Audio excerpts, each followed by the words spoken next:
지난주에 캐나다 국빈 방문과 유엔의 각종 회의 참석을 마치고 돌아왔습니다. 부재 중에 국정을 챙기느라 총리를 비롯해서 국무위원 여러분 모두 수고가 많으셨습니다. 이번 캐나다 방문에서는 한 캐나다 FTA에 정식 서명함으로써 북미 지역 국가들과 FTA를 마무리하고 에너지 기술 협력으로 셰일가스, 오일 샌드 분야의 기술 경쟁력을 강화하는 성과를 거두었습니다. 한 캐나다 FTA로 우리 기업들은 캐나다 시장에서 경쟁국의 기업들보다 가격 경쟁력에서 우위를 차지하고 우리 수출 품목도 보다 다양해질 수 있을 것입니다. 이번 FTA는 협상 기간만 9년이 걸릴 정도로 매우 어려운 과정을 거쳐서 타결되었습니다. 캐나다와 과거부터 쌓여온 불신의 벽을 허무는데 어려움이 있었는데 저는 캐나다 서명 시에 캐나다 측에서 이렇게 힘들게 FTA를 서명하지만 한국 국회에서 언제 비준이 될지 우려된다는 얘기를 듣고 놀랐습니다.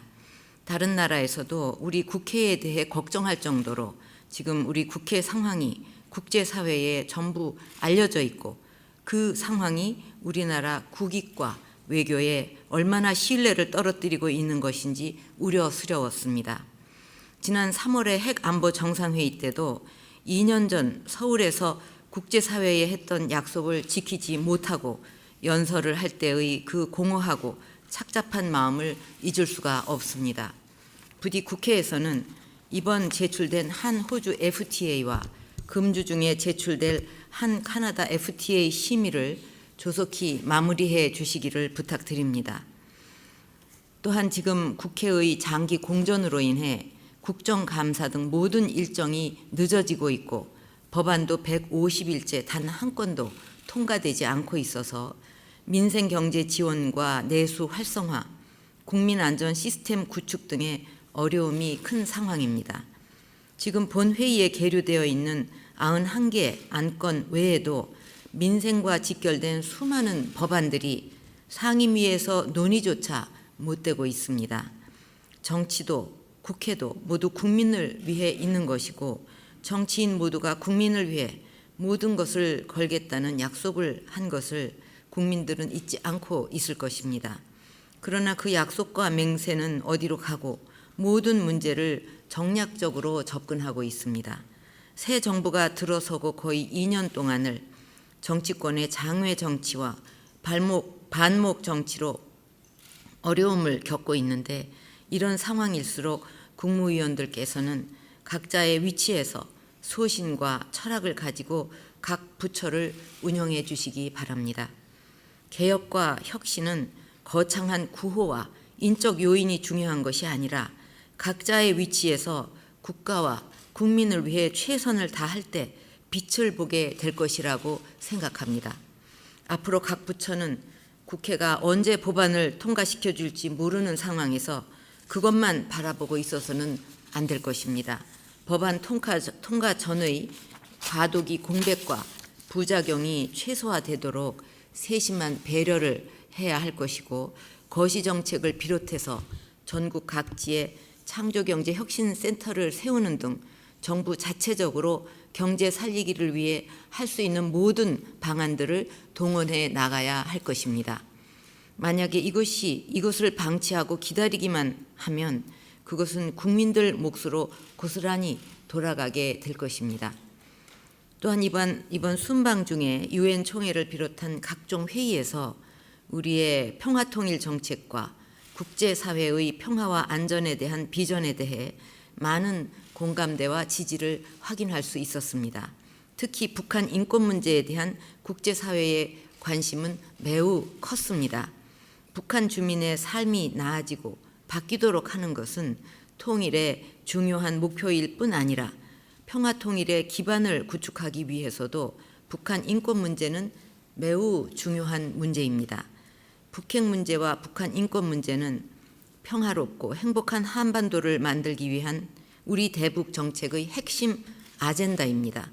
북한의 반발이 두려워서 이 문제들에 소극적이어서는 안 될 것입니다. 북한이 연일 저의 실명을 거론하면서 맹비난을 거듭하는 것은 그만큼 인권 문제가 아프고 가슴을 찌르는 문제이기 때문일 것입니다. 북한 인권법도 이미 다른 나라들은 제정이 되었는데 정작 우리나라에서는 10년째 국회에 계류되어 있습니다. 관련 부처에서는 앞으로 법이 통과되도록 노력해 주시고 국제사회와 함께 북한 인권조사위원회 권고사항 등 이행을 위해서 필요한 조치를 취해 북한 주민들의 삶이 나아질 수 있도록 적극 노력해 주시기를 바랍니다. 이제 내일이면 4.4분기가 시작이 됩니다. 남은 3달 모든 부처가 그동안 마련한 정책들이 현장에서 성과를 거두고 국민들이 변화를 체감할 수 있도록 최선을 다해야 하겠습니다. 특히 지난 4월 각 부처가 추진할 대표 정책을 브랜드 과제로 선정을 했는데 정부가 무엇을 했는지가 중요한 것이 아니라 국민 입장, 수요자 입장에서 실제 삶이 어떻게 달라졌는지에 역점을 두어야 할 것입니다. 연말까지 남은 3개월을 브랜드 과제 성과 창출을 위한 특별 기간으로 관리해서 모든 역량을 집중하고 계획한 것은 반드시 시한 내에 끝내겠다는 각오로 최선을 다해 주시기 바랍니다. 최근 우리나라에서 중요한 국제 행사가 연이어 개최가 되고 있습니다. 우선 9월 19일부터 인천 아시안 게임이 진행 중인데 우리 선수들과 경기 관계자 모두 노고가 참 많습니다. 선수들이 노력한 결과 지금까지 선전하고 있는데 마지막까지 최선을 다할 수 있도록 적극적인 협조를 부탁드립니다. 그리고 각국 선수들의 시합 도중 문제가 생긴 것과 음식물 등 문제가 된 미진한 사항들에 대해서는 반드시 원인을 파악하고 고쳐서 향후 평창 동계올림픽을 준비하는데도 같은 문제가 나오지 않도록 진행과 준비를 맡은 기관과 업체들에게 각별한 유의를 하도록 해 주시기를 바랍니다. 평창에서는 어제부터 생물 다양성 협약 당사국 총회가 열리고 있습니다. 안타깝게도 인류 문명의 진보 과정에서 생물종의 멸종과 개체수 감소 등으로 생물 다양성이 훼손이 되고 있는데 생물 다양성 보존을 위한 전 지구적 노력에 우리나라가 건설적 기여를 할 수 있도록 관계부처는 성공적인 총회 진행을 위해 만전을 기하기를 바랍니다. 또 부산에서는 10월 20일부터 11월 7일까지 ICT 분야의 올림픽이라고 불리는 제19차 ITU 전권회의가 개최가 됩니다. 이번 정권회의에 각국의 장차관급 정부대표 3,000여 명이 참석하고 약 30만 명이 방문할 것으로 예상이 됩니다. ICT 강국인 우리나라에서 개최하고 정보기술 융합이 의제로 채택된 만큼 행사 준비에 만전을 기하고 지역 행사와 연계해서 홍보하고 시너지를 높이고 그래서 관련 업체도 적극적으로 참여할 수 있도록 준비해 주시기를 바랍니다. 마지막으로 지금까지 전체 151개 이전 대상 공공기관 중에 59개 기관이 지방 이전을 완료했고 연말까지 가스공사라든가 석유공사 등 36개 공공기관이 추가로 혁신도시로 이전을 할 예정입니다. 혁신도시가 활성화되기 위해서는 이전 기관 직원들이 제대로 정착을 하는 것이 중요합니다.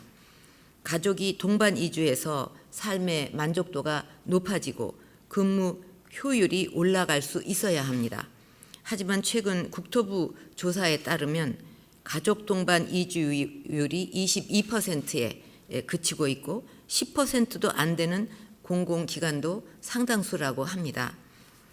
이는 혁신도시가 수도권보다 정주 여건, 특히 교육 환경이 열악한데 기인한 측면이 크다고 할 것입니다. 관계부처는 해당 지자체, 교육청과 머리를 맞대고 이전 기관 직원들의 애로사항을 듣고 해결해서 혁신도시 이전을 통해 기대했던 지역 균형 발전이 제대로 이루어지도록 힘써야 하겠습니다. 또한 올해 11월부터는 17개 기관의 3단계 세종시 이전이 시작이 되는데 관계 부처는 차질 없는 이전을 위해서 만전을 기하고 또 이전 과정에서 행정 공백이나 어려움이 최소화되도록 세심하게 챙기시기를 바라겠습니다.